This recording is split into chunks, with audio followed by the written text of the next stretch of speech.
Yeah. Okay, so I didn't know the reason. You know why? It's a bad, why these places is bad. This comes downstairs, but- What? Yeah, you should do it. That, Yes. it was last- it's the way it was the first time hearing it. It's about it. She said this was yes.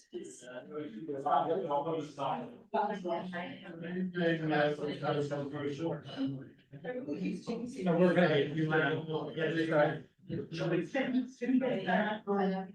No holidays, no, I don't know what to say. Oh. Let's see how.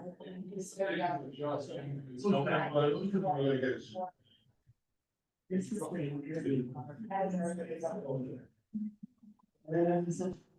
Okay, good evening, the time is 5:07, it's Thursday, June 26th, 2025, from the White Plains City Council Chamber. Chair, I'll turn it over to you. Thank you. Good evening, everybody. My name is Elisa Rubin, and I'm the chair of the Westchester Railroad Lines. I welcome you to this meeting, the final meeting for a rebuttal on the testimonies presented last time from the tenants and the owners. And they have already agreed who goes first. And I believe is the owners, correct? We go first. And the rebuttal will be concerning the rent adjustments for adjustments for Mrs. Commencing or being renewed between October 1st, 2025 and September 30th, 2026. I believe our council has an announcement for us. Just a little explanation for some papers that are before the board. So the explanatory statement is supposed to be adopted tonight alongside the guidelines that are being set. It was sent to everyone earlier this week and posted on DHCR's website. So what's before you is a copy of what was posted to the website, as well as a draft of a resolution that can be used to adopt the guidelines. At the same time, you're adopting the explanatory statement in its draft form, directing DHCR to make appropriate updates, which would be the guidelines, the voting record, and Ms. Stewart advised me before the meeting that the ES has one omission of a public comment that was sent to the board and posted online already. So that's really the only announcement that I have. I know that we have some time constraints on the board that I think you're aware of as well, Chair. You have to make a motion to To approve the explanatory statement, that should come at the same time that you adopt the guidelines. Okay. So, thank you again for being here. I appreciate your presence, and I want to thank the public for participating in all these sessions that we have had. Your participation has been very valuable to us, especially organizations, individuals, representatives of the tenants and the public in general. I also want to thank my esteemed colleagues for their time and dedication that they have for this cause. And last but not least, to the staff of HCR for helping us navigate this process, giving us good data and answering our questions. I will now take roll call, but please respond to the person. Evelyn Alicia Santiago, public member. Present. Natalie Felsen, public member. Present. Kenneth Finger, public member. Here. Sylvia Hammer, tenant representative. Present. Gregory Smith, public member. President. Tamara Stewart, tenant representative. Present. Robert Withers, Present. public representative. And Elsa Rubin, public member. Let the record show we have quorum. We will now start, we shall do gentlemen of the political. With Mr. Wither, he will have 10 minutes. To do the rebuttal, and Mr. Stecker will give the time. Thank you, Madam Chair, and I want to thank you for your service this year, for fellow board members, and Peter, you and your staff. This was my first year on the board, and it was a learning experience, to say the least, and it was an honor to work with both. As the landlord representative of the Westchester County Rent Guidelines Board, I speak on behalf of all the ETPA burdened Westchester County multifamily landlords, including the small property owners who are particularly vulnerable, but also the medium and large scale owners who are experiencing many of the same economic pressures and systematic disadvantages. The tenant advocates call for a 1% increase for 1-year leases and a 1.5% increase for 2-year leases, which is not only economically indefensible, it's rooted in a false narrative and grounded in rhetoric rather than data. While it may serve a political moment, it does not serve the long-term sustainability of Westchester's rent stabilizing housing stock or the communities that it depends on. We've heard the claim, repeated as if it was a fact, that rent stabilized landlords are making 30 to 40% profit. And that the entire sector has been financialized by corporate gains giants like BlackRock and Blackstone. Let's be honest. These talking points are not supported by any data. They ignore the actual ownership makeup of the Westchester rental housing market. Over 55% of rent stabilized buildings in Westchester have fewer than 60 units. These buildings are not held by hedge funds. They're held by local families, immigrants, retirees, and longtime community members. And I assure you that the balance is not owned by BlackRock or Blackstone or Blackstone. These owners are not counting profits, they're counting pennies. They're dealing with the deteriorating infrastructure, rising insurance costs, ballooning taxes, and layers of regulation. And yet they're being told, again, that their rents must remain artificially low to protect a system that is failing everyone involved. And that is not new. The historical record speaks volumes. The last time this board issued a fair and realistic increase was in 2008, 2009, when the guideline was 4.5% for 1-year leases and 6.5% for 2-year leases. In the 16 years since, the annual increases have been consistently inadequate and have placed an unsustainable burden on building owners across the country. Just a few testimonies by people who were nice enough to come up and give us their point of view. And this particular one really struck me. Maria V. from Yonkers, who borrowed a Melbourne 16 units.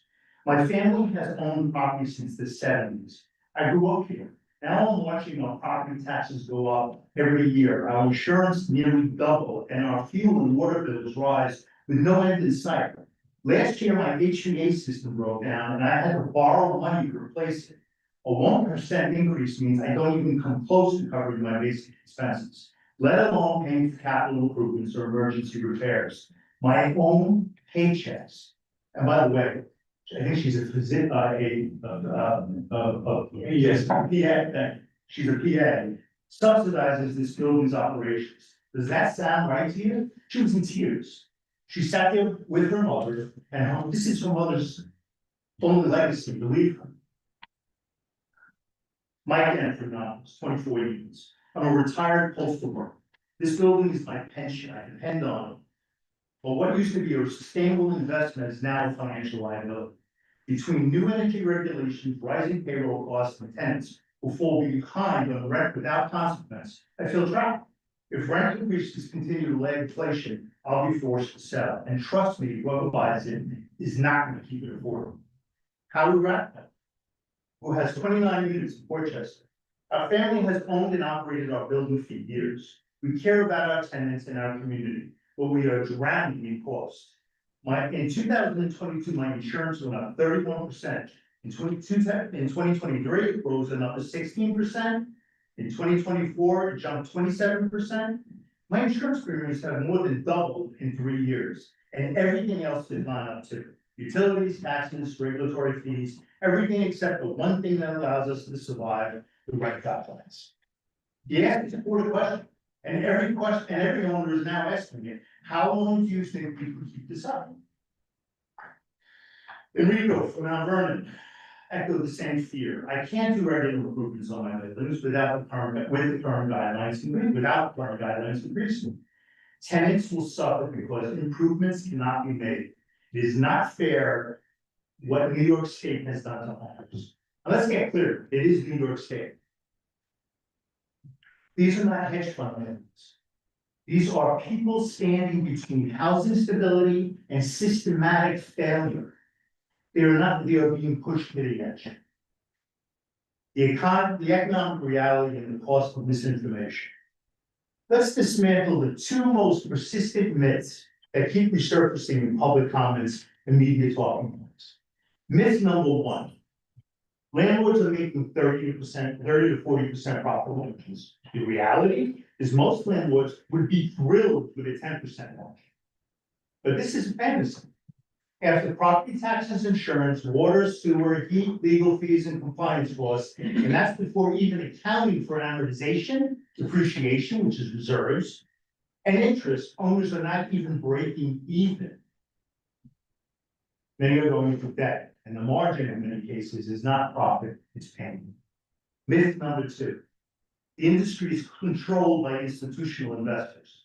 This one really gets me. As mentioned earlier, more than 50% of Westchester, 55% of Westchester's rent stabilized buildings have under 60 units. This overwhelming majority owned by individuals, families, small partnerships, many of whom live within 20 miles of the building they manage. This is not financialization, but ironically, continued under the market guidelines will ensure that small and mid-sized landlords can no longer afford to hold on. Opening the door for the very hedge funds and that the tenant advocates claim to oppose. Meanwhile, operating costs continue to skyrocket. Insurance, 31%, 16%, 27% increases over the last 3 years. And this is per Mr. Radcliffe's testimony. Utilities and fuel, volatile and elevated across all categories. Property taxes, year over year increases regardless of building income. Labor and compliance costs, mandates without subsidies or relief. And all of this, while inflation hovers at 3.8%. A 1% increase in this context is not compassion, it's capitulation to a false narrative. Sustainability, not sound bites. This board must decide. Do we want a rental housing market made up of local owners who care about their properties and their tenants, or one who is increasingly controlled by distant financial entities that prioritize yield over community? This is not just about small landlords.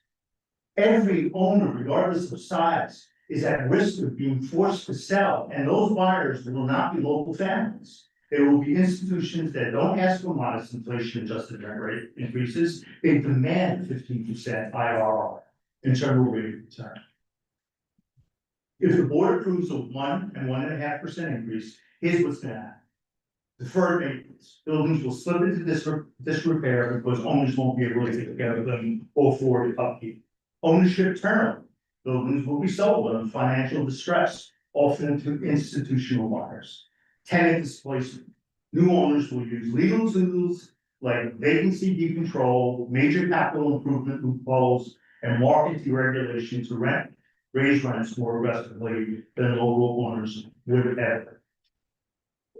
We must stop pretending this artificially low rent guidelines are a long-term affordability solution. They're not. They are a path to collapse, not stability. A realistic and responsible path forward. We are not asking for windfalls. We are asking for a path forward that's fair, viable, and sustainable. Most importantly, we are asking for a path that protects the long-term stability of the very tenants we all care about. Let's be clear. Most Westchester landlords are not invested in their buildings. They're invested in their tenants, not only invested in their buildings, they're invested in their tenants' lives. They know their tenants by name. They watch their children grow up. They delivered groceries while during the pandemic, made emergency repairs at 2 a.m. and worked hard to create safe, stable homes for working families, seniors, and immigrants who depend on rent-stabilized housing to remain in this country. We know that tenants are under economic pressure. We hear them, we respect them, and we are not asking the board to ignore their needs. We are asking to balance them with the harsh financial realities faced by those who provide that housing. Because when landlords are forced to operate at a loss, the ability to maintain buildings, make repairs, and respond to emergencies diminishes. And ultimately, it is the tenants who will suffer. No one wants that, not the landlords, not the tenants, not this board. We respectfully recommend the following: a 4.9 increase for 1-year leases and a 6.5 increase for 2 years. And just so for the audience and the board to understand where we came up with that number, 4.9 represents the rate of inflation right now, plus half of the 1.9 expenses that were reported by the landlord survey that we all received. That's how our formula was calculated. Meanwhile, we haven't requested and won't request any makeup, as was discussed for past years. These proposed increases are just not about helping landlords. It's essential to avoid a future where buildings deteriorate, owners walk away, and new corporate investors push tenants out in search of higher returns. Our recommended increases are not excessive. They are below what the state of New York has already recognized as reasonable under new good cause eviction law, a maximum of 8.8%, 5% base, plus 3.8 CPI, and a maximum which would stay afloat, and they're about protecting the very tenants who pull these buildings home. If we fail to maintain a viable ownership structure, we risk undermining the stability of entire neighborhoods. We risk replacing trusted local ownership with out-of-town speculators, and we risk turning a housing system rooted in community into one governed by profit alone. Let us now act, protect people on both sides of the lease. Let us restore balance. Let us lead with ethics. And yes, let us lead with compassion. These figures are reasonable, lawful, and necessary. They reflect economic fact, not ideology. They're specific to the principles of the good cause eviction statute, and they give landlords of all sizes a fighting chance to keep providing stable, safe housing in the communities we all care about. But let's not legislate on some slogans. Let's legislate based on this. Thank you. Thank you. Please abstain from the presentation. I have a question for you. Can you restate your recommendations, please? Sure. 4.9 increase for 1 year leases, 6.5 increase for 2 year leases. Thank you. You're welcome. Any discussions or questions? Madam Chair, have you explained? Thank you.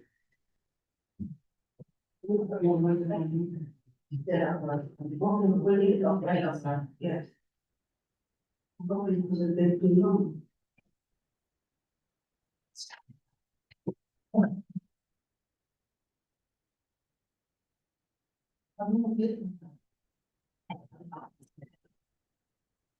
Been a while since I gave a speech that long, my mouth got a little dry.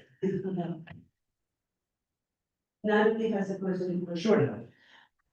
You had mentioned that if it was sold to institutional, like, they would demand 50% IRRs, but, wouldn't they be subject to the same, guidelines that, like, we're putting forth? How could they demand 15% increase? Well, first of all, I think they would change the building. Got it, okay, so they were just changing the color. Yeah, that's, okay, Yeah, I mean, a landlord of that nature would hold out. That, vacate the apartments and then turn it into a free market apartment. got it, okay. I was wondering, is it? Anybody else? Yeah, I have a follow-up question. So what would be the process for that? To convert from the rent stabilized building to a market value building? I'm just not gonna believe in how that would occur. You'd have to ask an attorney. Are you an attorney? No. No. Your finance. Mr. Finger? Mr. Baker? I'm not in a position to give legal advice to the. Thank you. If I would say that we have not met our responsibility the past few years, and hopefully we will this year. And that was an option. No, but why haven't the other, like, the other lands converted it? Like, why keep it as a? You can't convert to a co-op or a condo under the HSBPA. It's virtually impossible. You have to get a minimum of 50% of existing tenants within the building to go for it, and it's just virtually impossible. Got it, okay. Thank you. But that's not legal advice. No. Smoke's friendly. Anybody else? The next person, the next presentation will be by Ms. Stewart. Good evening, Chairwoman Movement, fellow board members, Councilor Shepherd, Councilor Gray Washington, and members of the public. This is the 7th year that I've had the privilege of addressing our board on behalf of tenants. While I've learned a great deal about unstabilized housing over these years, it's always a challenge to put together the demographic data on the county's rent-stabilized tenants, because that information is not part of the HCR survey, which only surveys owners on their income, costs, and net operating profit. It seems that Westchester rent-stabilized tenants' distress isn't regularly measured and quantified by our state.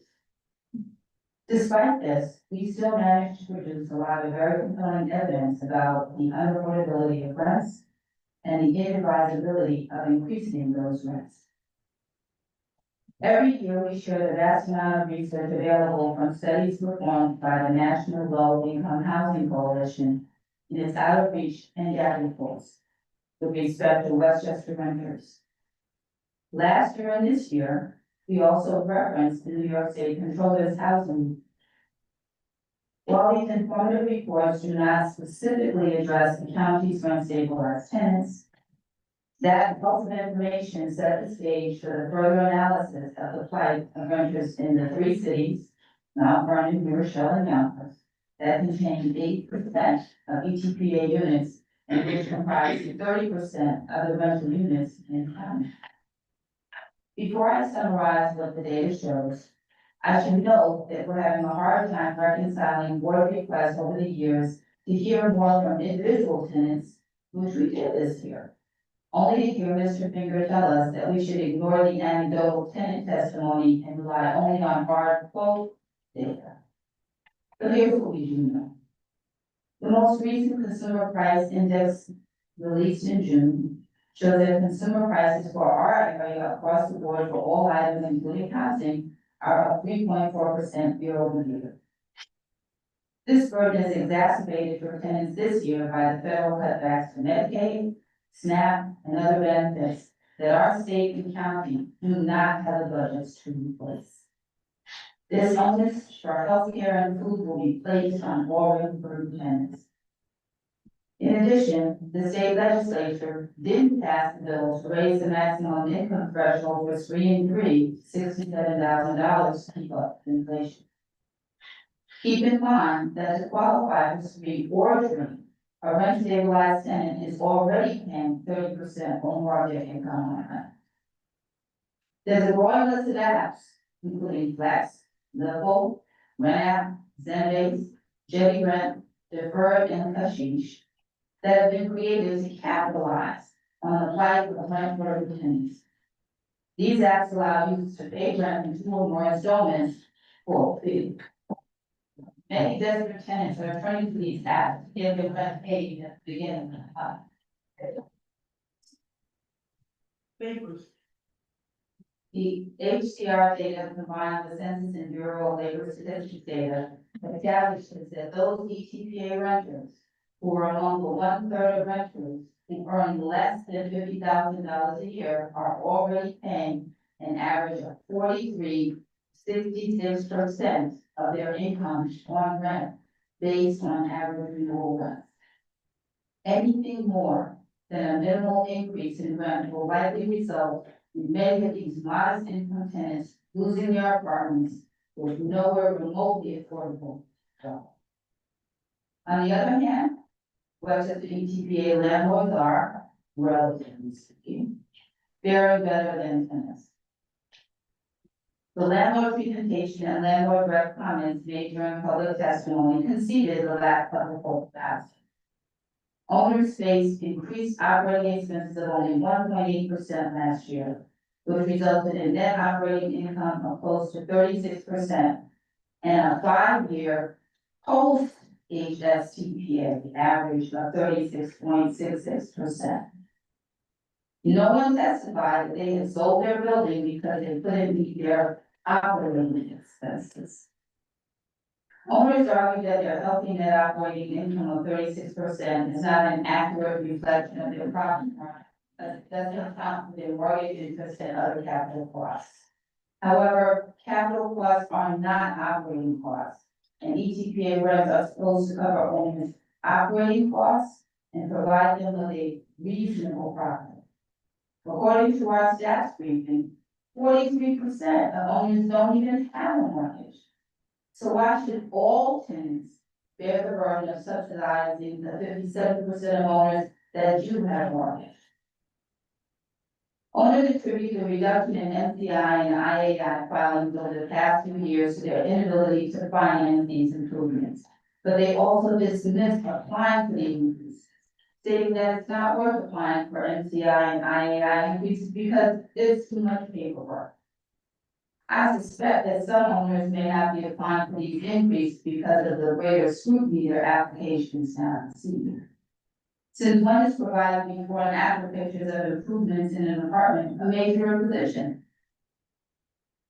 The Westchester County Board of Legislators letter we received was signed by 15 of its members, asking us not to increase rents by more than 2%.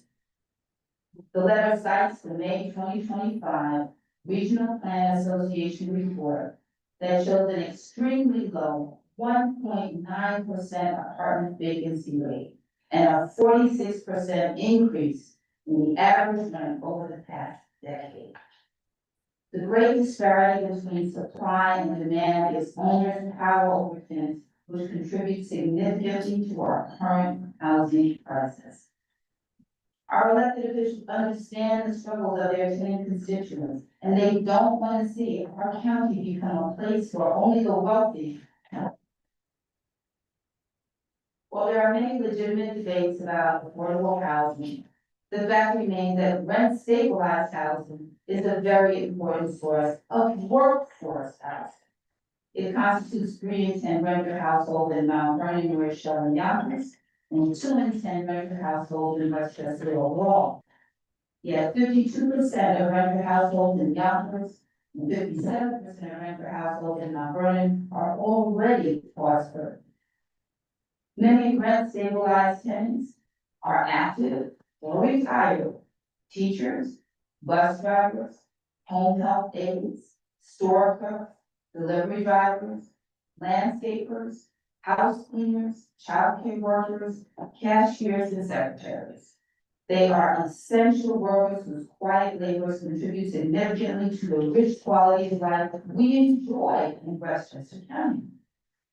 Tenants who live in rent stabilized housing accept that they're not going to have fancy amenities like fitness centers, yoga studios, and indoor pools in their buildings. And they're okay with eating hamburgers rather than filet mignon to live within their means. Rent stabilized tenants shouldn't be expected to pay market rate rents when they don't have market rate services. We know that this board can't solve all of our state or county's housing problems, but we can do our part not to make them worse. The average rent stabilized household has to earn $65,600 to afford the average ETPA rent of $1,640 and not be cost burden. To afford average renewal rents, income needs to be between $71,000 and $76,000 annually. Yet 30% of renter households in Mount Vernon, New Rochelle, and Yonkers have annual incomes less than $35,000 a year, and 51% have incomes of less than $50,000 a year. The cost burden for these tenants is a whopping 43 to 66% of income spent on rent stabilized rent. Single mother Christine Carter said she has to spend 70% of her income on rent, which she pays in 3 installments. Sylvia and I implore you to consider all of the factors, particularly affordability, when making your decision today. While owners dismiss and disparage modest increases like the 1% and 1.5% that we are suggesting, these modest increases represent real dollars that retired seniors, disabled people, single individuals, and low-income families will have to come up with to remain housed. We acknowledge the need for tenants and owners to work together to address the current crisis, and we believe that those who have more should bear more of the burden. Please protect rent-stabilized tenants from even greater housing insecurity by passing 1% for one-year lease renewals and 1.5% for 2-year lease renewals. Thank you. Thank you, Mr. Louis. Any questions? Yes. Thank you, Mr. Wood. Appreciate your presentation. I shared the math that we came up with in regards to our rent proposals of 4.9, 6.5, and how we came to those numbers. Can you please share with us how you came to the 1% and 1.5%? Knows what the math is that was behind that? The math is that the households in our community and in the population that our housing serves are already rent burdened and extremely or cost burdened even beyond that. 43 to 66% of a third of the households who live in the housing right now are paying 43 to 66% of their income for that. Okay, so there was no analysis in regards to basically where you came up with your number. You just felt that that 1%, 1.5% is a number that would be the least possible that you could put forth to the board. My argument Yeah. is for affordability. People they're barely paying what they're paying now. So I have no arguments with your math or for your desire that I use the same kind of logic that you're using, but I live with and I talk to rent stabilized tenants all the time. And the senior that I help with her street application down the hall has $250 a month after her social security, because that's all she has to pay her rent.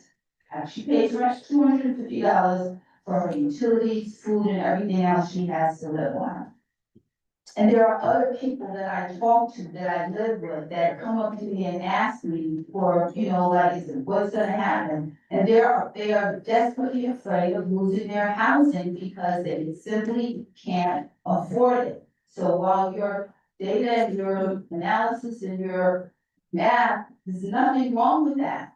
But these people can't go to their employers and demand another 5 or 6.5% increase if they're working on their salaries, and the retired people who are living on fixed income, they certainly can't go and demand the increases that you're talking about.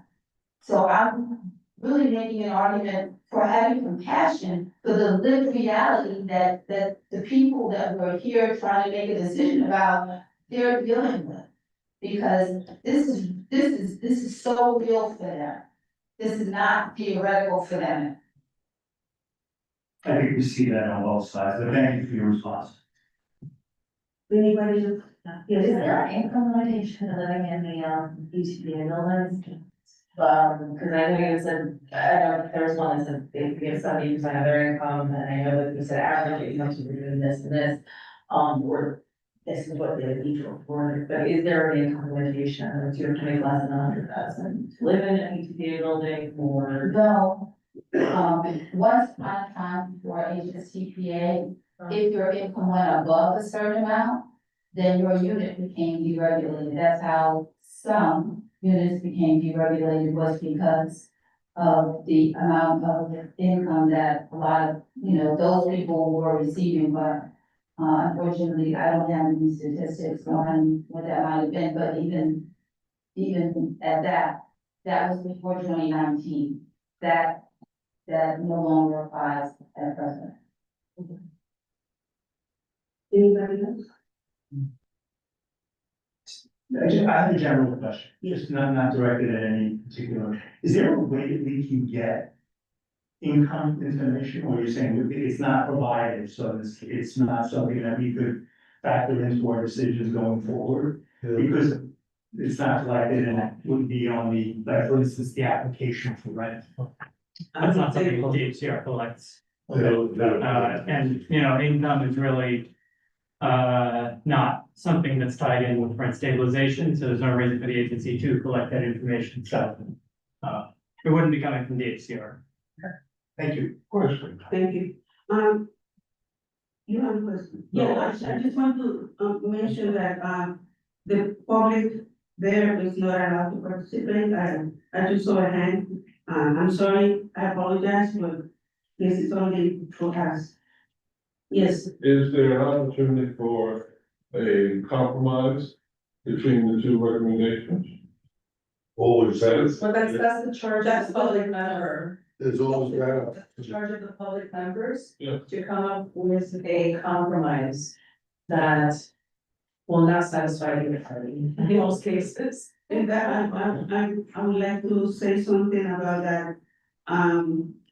No matter what decision we make tonight, we will not be able to satisfy everybody.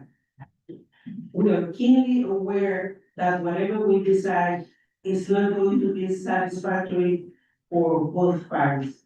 But our responsibility as public members is to try to get a fair and balanced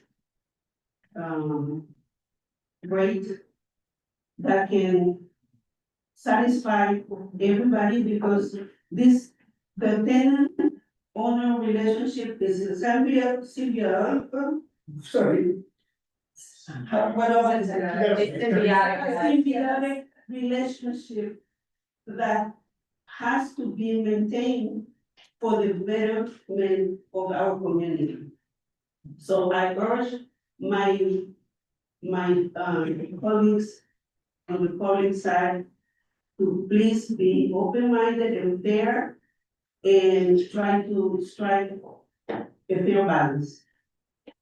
And with that said, I'm going to ask either the tenants or the owners to make a recommendation, formal recommendation. Well, we're certainly willing to compromise if that would come to a resolution. But not 1.5%. I mean, that's virtually destructive of the multifamily rent stabilized real estate industry in Westchester. I don't even know what we can come up with as against that, other than something closer to the number that Robert presented. If one of the public members wants to come to some Solomon-like compromise between the two, that's up to you guys. We would absolutely love to have a compromise. But you know that we cannot vote for 4.9 or 6.5, so will you suggest it?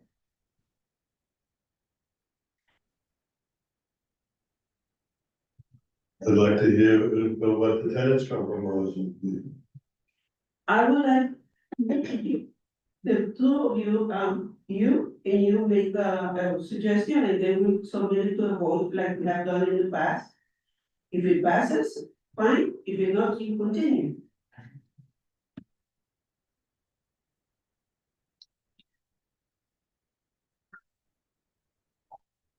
One and a half for 1 year? 2 for 2? I wish, 1.5 for 1. that's not a compromise. You asked us what we were put out there, we did. I didn't hear anything from you, but let's start there. What is your counter? 4.5, and 6. Let's start with 1.5 and 2, Mrs. There hasn't Perry. been a second to the motion yet, Chair. Okay. Second. Okay, so, is there any discussion that you want to make, or do you want me to call the vote, Chair? I don't have any discussion. Okay, point of clarification, I have a model resolution before the board. I guess to save the time of having to restate that, that includes adoption of the explanatory statement in the form submitted earlier this week. Is that part of the motion that's made, the adoption explanatory statement Yes, with the update for these guidelines in the voting record? yes, Okay. So to restate the motion, it's 1.5% for 1 year, 2% for 2 year, motion made by Sylvia Hamer, seconded by Tamara Stewart, with the adoption of the draft explanatory statement with changes. Would you like me to call the roll, Chair? Yes, please. Tamara Stewart, Yes. Sylvia Hamer, yes, Natalie Felsenfeld, No. Evelyn Santiago, No. Gregory Smith, No, Elsa Rubin, No, Ken Finger, No, and Robert Withers. No. All right, that fails by a vote of 2 to 6. can you give me 1 second, please? the consultation.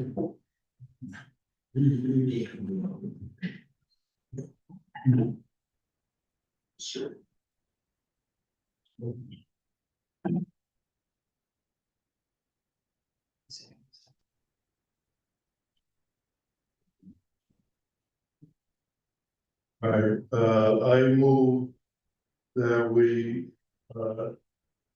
pose, and I'm trying to come to an in-between ground, of, the two presentations in a Solomon-like compromise, so to speak. I propose a 3% 1 year and 4.5% for 2 years. I second that. 3.5 for 1 year, and 3% for 1 year, 3%, 3% for 1 year. 4.5 for 2 years. which is almost splitting the baby in half, so to speak. Is the second one? You say that? Clarification, that's also inclusive of adoption of the draft explanatory statement as well. Yes, if that's the way you'd like to do it. So to restate the motion, it is 3% for 1 year lease, 4.5 for 2 year leases. Motion with the adoption of the draft explanatory statement. Motion made by Ken Finger, seconded by Robert Withers. Would you like me to call the roll, Chair? Yes, please. Ken Finger, Me, yes. Robert Withers. yes, Natalie Felsenfeld, Yes. Evelyn Santiago, No. Chair Rubin, Yes, Gregory Smith, no, and Tamara Stewart, No. and Sylvia Hamer. no, Okay, that similarly votes by a vote of 3 to 5.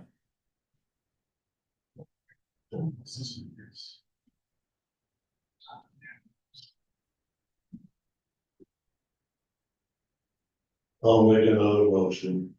Okay, 2.75% for 1 year. And 4.25% for 2 years. say that again, please. Doing 2.75% for 1 year, 4.25% for 2 years.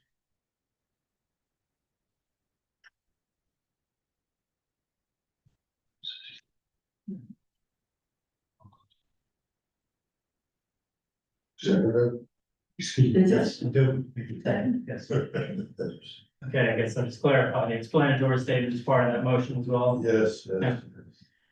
So to restate the motion, 2.75% for 1 year leases, 4.25% for 2 year leases. Motion made by Ken Finger, second by Robert Withers. Would you like me to call the roll? Yes, please.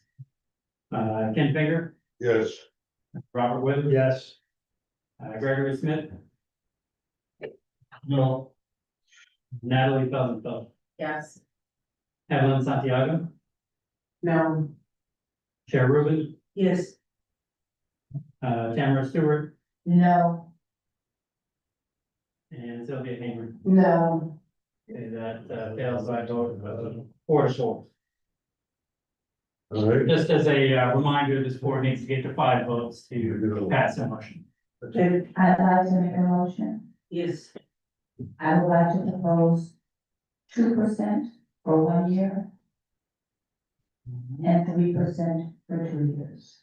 Say 3%? Yes, sir. if that includes the explanatory statement. Yes, ma'am. You have a second? Second. Would you like me to restate the motion, Chair? Yes. Okay. It's 2% for 1 year lease, 3% for a 2 year lease, with adoption of the draft explanatory statement. Motion made by Tamara Stewart, seconded by Sylvia Hamer. Would you like me to call the roll? Tamara Stewart, Yes. Sylvia Hamer, Yes.